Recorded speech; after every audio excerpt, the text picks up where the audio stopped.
Good morning. Okay, I want you to really hear this. Stop eating like a vacuum cleaner. Yeah, I know, that's a pretty shocking thing to say, right? But think about it. How many of us are actually guilty of this? We're so busy, we're stressed out, and eating just becomes another thing on the to-do list. Oh man, I remember those days so clearly. Back at my family's factory, lunch was this frantic 10-minute race. I just stand there next to a machine and literally shovel food into my mouth. There wasn't any taste, no pleasure, no joy at all. It was just fuel, just fuel to get me through the rest of the day. A task, plain and simple. And I know I'm not the only one. Just think about your week for a second. That sandwich you ate over your keyboard, the protein bar in the car, or that dinner you had while scrolling on your phone. Were you actually tasting any of it? Were you even there? Or was it, just fuel? Okay, so let's get into this because this right here, this is where everything can change. What if we could turn that mindless chore into like a little mini vacation for our soul, 3 times a day? And here's the best part. It doesn't take more time. It doesn't cost more money. All it takes is a tiny shift in how you see things.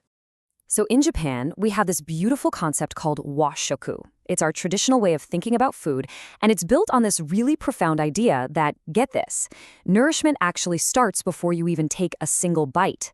The whole principle is that we first eat with our eyes. So all the colors, the way the food is arranged, that beautiful harmony on the plate, that's all part of the meal. And that's really the heart of it. When you take just a moment to actually see the beauty in your food, you're doing so much more than just feeding your body. You're feeding your spirit.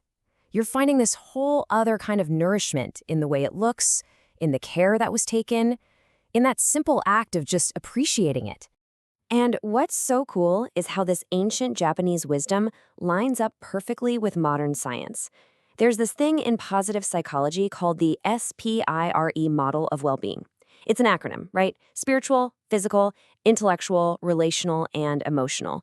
And it turns out that appreciating beauty is one of the most direct ways to boost that E for emotional well-being. It's pretty amazing, huh? Now, this is super important.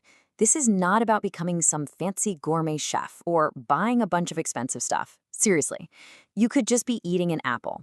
But instead of just mindlessly crunching into it, what if you took just 1 second to notice that deep red color of the skin or that perfect little star shape in the middle when you cut it? That's it. That's the whole practice. It's all about that one moment of intention. All right, so here is your happiness hint for today. It's just 3 super simple steps. You can try this with your very next meal. Okay, number 1, just pause. Before you dive in, just stop. Break that habit. Number 2, arrange your food with a little bit of care. I mean, even if it's just a takeout salad, maybe put it in a real bowl. And number 3, take one single moment to appreciate its beauty. Just look at the colors, the textures, that's the whole thing. And just by doing that, you completely transform this boring, mundane task into a real treat.